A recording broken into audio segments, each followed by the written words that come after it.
wabarakatuh. Alhamdulillahilladzi arsala rasulahu bil huda wa dinil haq liyudhhirahu ala dini kullihi wa kafa billahi syahida.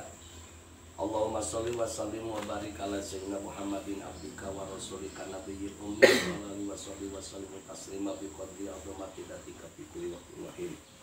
Alhamdulillah, muji syukur kadak Allah dina danget anu ayeuna urang sadaya dikersakeun ku Allah hadir istiqomah dina kerangka mengkaji ilmu-ilmu Allah. Semoga kita semua urang sadayana aya dina lindungan Allah Subhanahu wa taala. Amin ya Allah ya rabbal alamin. Sholawat sinareng kahormatanana mugia tambi-tambi dilimpahkeun ka junjungan urang sadaya Kangjeng Nabi Muhammad sallallahu alaihi wasallam, ka kulawargina, ka para sahabatna, tabiin tabiatna, ka sadaya umatna. Moga-moga urang sadaya kalebetkeun kana umat bantena, umat Kangjeng Nabi Muhammad sallallahu anu bakal teu sapatungutna. Amin ya Allah ya rabbal alamin. Amin ya Allah ya rabbal alamin. Para jamaah wargi-wargi sadayana anu ku simkuring rahmat sateu acan neraskeun kayak bahasa Sunda teh ngalajengkeun neraskeun anu pasna teh ngalajengkeun sateu acan ngalajengkeun kana ieu pangaosan anu urang sadaya dina setiap Sabtu subuh ngahanca kitab Nasoihul Ibad. Sateu acanna urang ngadoakeun heula ka wargi-wargi urang sadayana anu dina danget ayeuna upami aya anu nuju teu daramang, urang doakeun moga-moga ku Allah didamangkeun, disehatkeun sakumaha mistina, wabil khusus kalau kersana sate kabar teh Ceh Haji sa nu di Sukasari teh anu teu anu gebis teh nu teu damang teh eta Kang Ali teh nya teh nunung itu dina grup teh saha ti payun geuning saha we nya pokona mah wargi-wargi urang sadaya anu nuju eta mah teh anu itu bukan Kang Ali teh angkatan sadaya teh anu Kang Ali. Mohon wargi-wargi urang sadaya di mana bae anu nuju teu daramang lahiriahna, teu daramang batiniahna, kantenan dina situasi kieu mah seueur anu teu damang batin. Itu seueur anu teu damang batin dina situasi nuju kieu mah. Ta urang doakeun sadayana moga-moga ku Allah didamangkeun, disehatkeun dohiriahna batiniahna. Moga-moga amin ya Allah ya rabbal alamin. Oke, orang doakeun anu nuju gaduh damal, anu nuju usaha, nuju dagang, bisnis, nuju tani. Moga-moga ku Allah dipaparin kalancaran, dipaparin keberhasilan, kalayan hasil anu seueur, rizqan halalan thayyiban wasi'an mubarakan fid dunya wal akhirah. Utamina hasil anu ku Allah dibarokahan di dunia, barokah di akhirat. Amin ya Allah ya rabbal alamin. Oke, anu nuju naon ngagaraduhan maksad dina dinten Sabtu ieu teh simkuring oge paeuten aya 2 wargi anu nikah. Sampai teh nu setengah 8 teh pada langsung berangkat. Gitu. Nu hiji bari kikisi, kanu hiji mah di hal center gitu. Aya wargi sareng rencangan sang wargi di ongkoe teh. Nah, katami paeuten sabada duhur teh ya kurang kali santri nu bade darosan nih. Dinten Sabtu ieu teh alhamdulillah padat dengan kesibukan bersyukur kehadat Allah karena memang urang mah pamingan bahasa hikama urang teh kedah gaduh masgul bih. Nah, masgul bih teh artinya kesibukan anu sehingga kesibukan eta teh menjadi kesibukan anu setiap hari urang dalam kerangka melaksanakan ibadah baik bersifat baik bersifat sosial ataupun ibadah anu bersifatna langsung ritual. Itu baik istilah lain namanya baik anu sifatna horizontal atau anu sifatna vertikal. Nah, mudah-mudahan sadayana anu nuju ngagaraduhan maksad naon bae utamina barurang kali urang sadaya pangetan incu pangetannya pami ibu-ibu menutus garadu incu garadu buyut mungkin aya itu anu ayeuna bade neraskeun salakola malah santren. Nah di mana bae teu aya deui iwati anu disuhungkeun ka Allah teh moga-moga ku Allah dipaparin ilmu nu mangpaat. Gitu. Manfaat di dunia, manfaat di akhirat. Kantenan manfaat di akhirat nu langkung pokok sanaos di dunia manfaat ari di akhirat teu manfaat pada panten itu teh ya. Kitu nya mata kiriweun mawi nyuhungkeun ka Allah teh anu manfaat di dunia, manfaat di akhirat. Termasuk rumah tanggi urang sadaya gitu. Sok sanaos misalkan tos teu gaduh suami umpamana atanapi anu suami sok sanaos teu gaduh bojo umpamana tapi urang teh gaduh putra gaduh incu. Nah itu kan kerangka rumah tangga keneh kesadayana. Moga-moga ku Allah dipaparin kabarokahan, barokah di dunia, barokah di akhirat. Oke, termasuk yuswa urang sadayana ku Allah dipaparin yuswa anu barokah sehingga urang sadayana biasa ngalaksanakeun amal ibadah ka Allah Subhanahu wa taala biasa nebihan kana perkara anu dilarang ku Allah Subhanahu wa taala. Ala hadhihi niyah al-Fatihah. A'udzu billahi minasyaitonir rajim. Bismillahirrahmanirrahim. Alhamdulillahi rabbil alamin. Ar-Rahmanir Rahim. Maliki yaumiddin. Iyyaka na'budu wa iyyaka nasta'in. Ihdinas siratal mustaqim. Siratal ladzina an'amta 'alaihim ghairil maghdubi 'alaihim waladdallin. Allahumma ighfir lana amin. Para wargi sadayana nu kusim kuring dipihormat dina dinten Sabtu anu kamari teh neme nguningakeun kana wala yakunu musliman hatta yaslaman nasu min yadihi wa lisanihi. Jadi teu kalebet kana jalma anu muslim anu sampurna upami eta jalma teh di hadapan manusia henteu salamet dina panangan jeung teu salamet dina naon dina lisanna. Nah eta nya nu mawi urang teh panangan urang teh teu kenging milaraan termasuk lisan urang teh teu kenging milaraan. Kitu eta anu dina Sabtu nu kamari. Ayeuna urang teraskeun berarti kamari mah nomor 2 ayeuna teraskeun nomor katiluna dina makalah anu ka-7 pidawuh Kangjeng Nabi Muhammad sallallahu alaihi wasallam. Oh kamari tos 3. Dugi kana wala yakunu musliman hatta yakunu alimannya kamari teh. Ente anu lisan mun eta teh 3. 2 eta teh. Oh mohon 3 mohon eta nu ka-3 aya nu ka-4 mohon. Nu ka-4 ayeuna. Nu tadi nu ka-3 aya nu ka-4. Dina nu ka-4 pidawuh Kangjeng Nabi teh kieu. Wala yakunu musliman hatta yakuna aliman. Wala yakunu musliman hatta yakuna aliman. Gitu ya. Wala yakunu sareng tebukti teu aya ieu hamba ieu jalmi eta musliman kalebet kana muslim anu sampurna. Gitu terbukti ieu jalmi teh ieu hamba teh kalebet kana muslim anu sampurna hatta yakuna aliman, hatta yakuna sehingga aya ieu si muslim ieu si abdu teh eta aliman anu ngagaduhan ilmu atanapi anu aliman anu terang anu uninga. Nah ieu makalah anu ka makalah naon ya tina makalah anu ka-7 teh bagian anu ka 4na sur Kanjeng Rasul wala yakunu musliman hatta yakuna aliman. Kalebet kana muslim anu sampurna upami teu ngagaduhan ilmu gitu lah. Waalaikumsalam ya Kang. Nah upami di bahasa lempengkeunna mah kitu. Teu kalebet kana muslim anu sampurna upami teu ngagaduhan ilmu. Ta ieu hal anu pokok pisan. Gitu nya hal anu pokok di kalangan umat Islam. Kenapa umat Islam seringkali kita jumpai anu imanna teh lemah. Gitu nya, imanna teh lemah.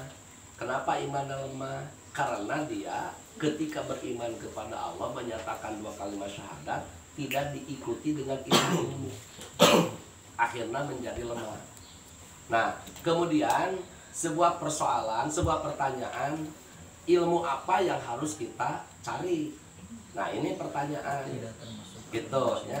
Ilmu apa yang harus kita cari? Maka kalau kita pahami secara pendapat Imam Ghazali, pertama yang harus dicari itu adalah ilmu yang memperkuat tentang keimanan dan akidah. Akidah dan keimanan itu ilmu yang pertama, yang pokok yang harus dicari, yaitu ilmu yang berhubungan dengan akidah, berhubungan dengan keimanan. Itu pokok. Nah, setelah itu baru ilmu yang berhubungan dengan terkait dengan urusan-urusan ibadah, karena kita memiliki kewajiban dalam konteks ibadah kepada Allah. Nah, setelah itu kita pahami, baru berikutnya adalah ilmu yang berhubungan dengan muamalah atau dengan ma'isyah, tentang kehidupan, tentang pembekalan dalam kerangka kita melaksanakan ibadah kepada Allah. Karena ibadah kepada Allah juga kita butuh untuk sehari-hari, dalam arti itu bekal. Itu ilmu-ilmu itu. Nah, sekarang itu banyak orang yang sejak kecil itu dikasih ilmu yang berhubungan dengan muamalah, berhubungan dengan kehidupan di dunia, dalam kerangka mencari ilmu ini dan sebagainya. Tetapi dalam pengisian hati, ilmu tentang iman, ilmu tentang akidah, ilmu tentang ibadah untuk keseharian kita melaksanakan kewajiban kepada Allah, itu lemah. Akhirnya akibatnya lemah itu, maka banyak orang yang tetap dirinya mengaku muslim tetapi dia tidak tahu tentang kewajiban diri sebagai muslim. Itu karena tidak tahu itu. Nah, tetapi kalau ditanya tentang masalah ilmu dunia, dia paham, sangat paham ilmu dunia itu. Tetapi ketika ditanya tentang ilmu ukhrawi, ilmu tentang yang menyelamatkan diri di akhirat, dia lemah. Seringkali kita di TikTok ataupun di FB ada tampilan-tampilan ketika anak-anak itu sedang bermain, ditanya, "Anda muslim?" "Iya." "Anda tahu tentang iman, rukun iman? Anda tahu tentang rukun Islam?" Dia banyak yang tidak tahu. Coba, rukun Islam ada berapa? Tahu menjawab ada 5, tapi yang pertama apa, kedua apa, ketiga apa, banyak tidak tahu. Itu kan persoalan. Ini persoalan, dan itu kewajiban untuk semua, bukan untuk seseorang ustaz atau kiai, bukan, tapi untuk semua orang tua yang punya anak, ya kewajiban orang tuanya. Gitu.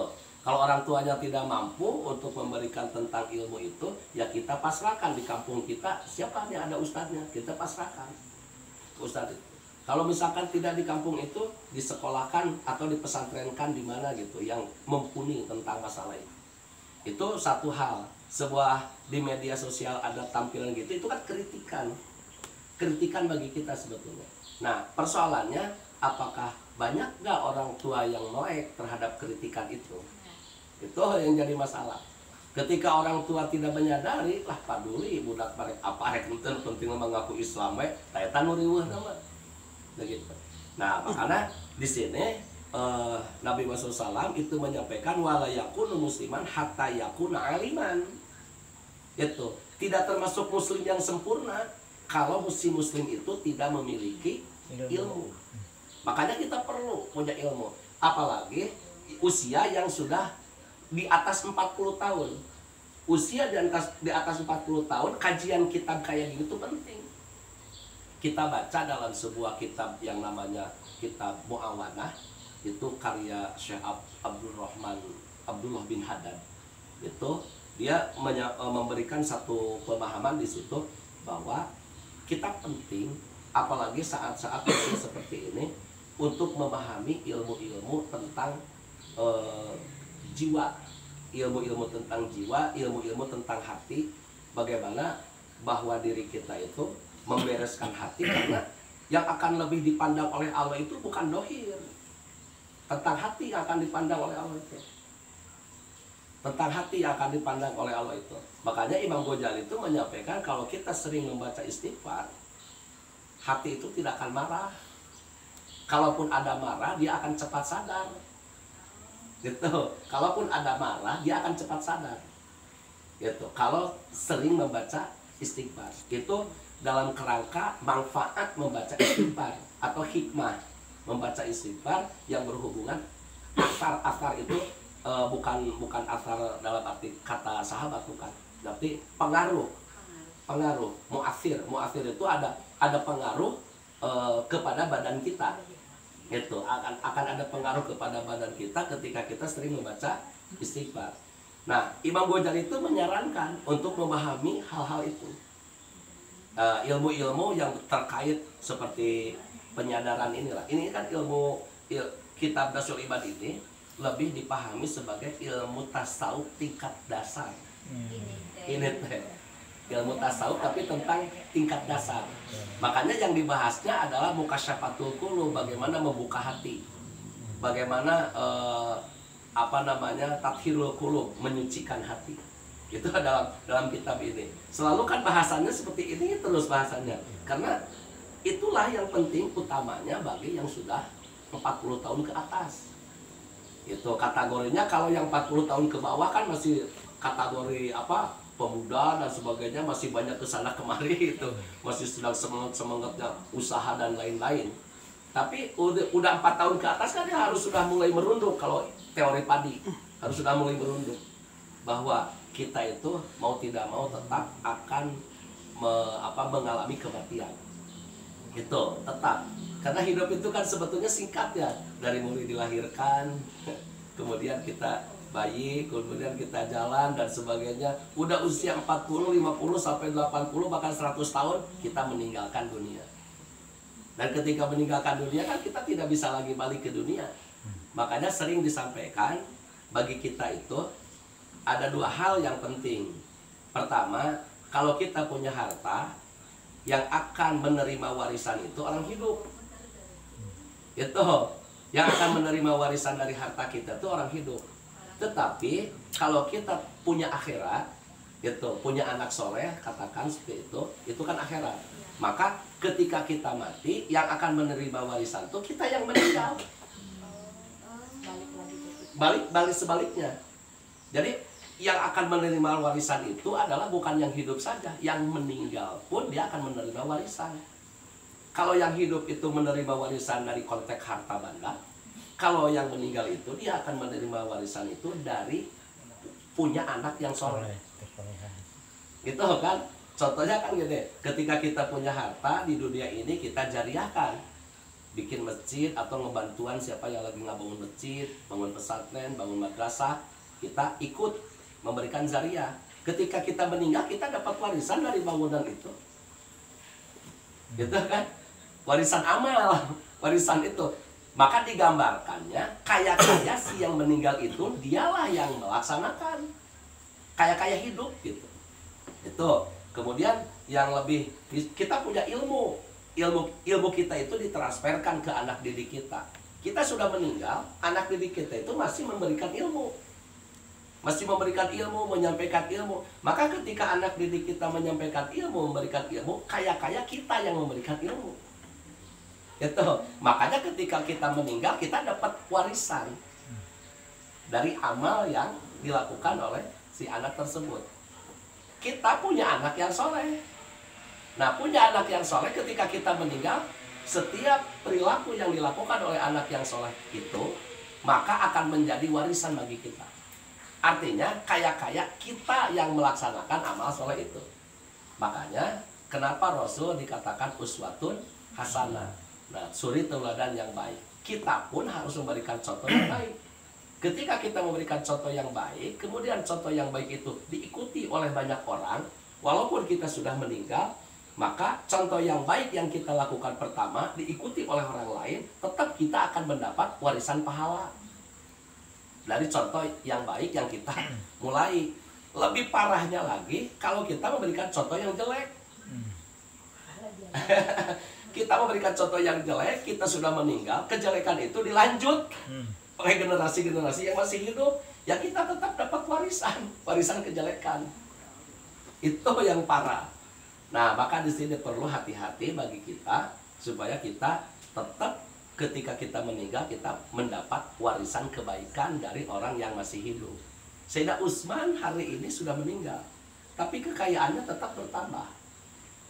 Dengan investasinya ketika harta kekayaannya Sayyidina Utsman sebelum meninggal itu kemudian diurus dan sebagainya oleh negara, sehingga ada ini yang masih milik Sayyidina Utsman, kemudian hasilnya dipakai untuk yatim, untuk negara, untuk fakir miskin, kemudian untuk menambah investasi lagi Sayyidina Utsman.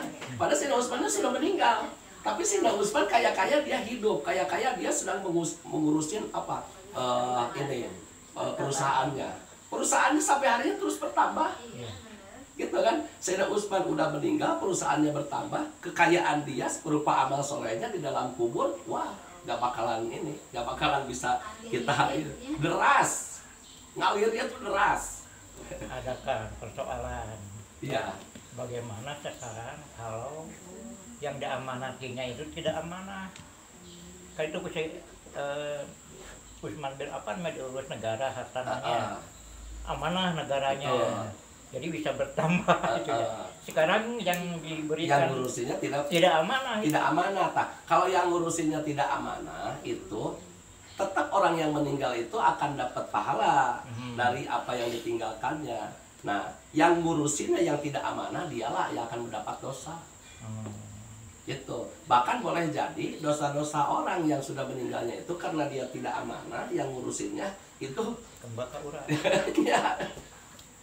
Jadi naik bagi orang yang tidak amanah masuk ke situ karena dia tidak amanah. Ditanggung ke yang diamanati. Nah, gitu ya. itulah pentingnya. Makanya maaf sekali.